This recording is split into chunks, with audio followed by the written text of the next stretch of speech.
Football বিশ্বকাপের পর্দা উঠতে আর মাত্র 2 সপ্তাহেরও কম। কিন্তু টুর্নামেন্টের অফিসিয়াল সম্প্রচার সত্ত্বেও বাংলাদেশে এখনও চূড়ান্ত হয়নি। এতে বাংলাদেশি ফুটবল প্রেমীদের মধ্যে বড় প্রশ্ন দাঁড়িয়েছে, দেশের টিভিতে বৈশ্বিক টুর্নামেন্টটি দেখা যাবে কিনা।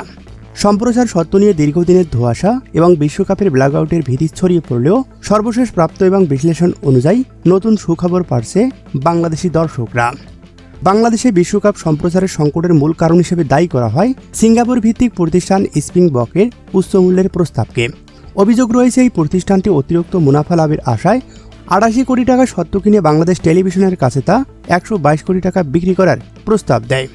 এর বাইরে ডিজিটাল প্ল্যাটফর্ম থেকে আরও 98 কোটি টাকা আয়ের পরিকল্পনা ছিল তাদের। ক্রীড়া বিশ্লেষকদের মতে 2022 সালে কাতার বিশ্বকাপের সময় থেকে এই চক্রটি সক্রিয় রয়েছে। সর্বশেষ খবর অনুযায়ী নির্ধারিত অর্থ পরিশোধে ব্যর্থ হয় স্প্রিংবক বিতর্কিত চুক্তি থেকে সরে দাঁড়িয়েছে। আর এই চুক্তি বাতিলের মাধ্যমেই বাংলাদেশি ভক্তদের জন্য সুখবর রয়েছে। তাহলে সম্প্রতি ফিফার সঙ্গে দর কষাকষি করছে টি স্পোর্টস ও স্টার নিউজের যৌথ উদ্যোগ। সংশ্লিষ্টদের মতে ফিফা শুরুর দিকে $7 মিলিয়ন চাইলেও এখন $5 মিলিয়ন আশেপাশে অফিসিয়াল সম্প্রচার সত্ত্ব দিতে আগ্রহী।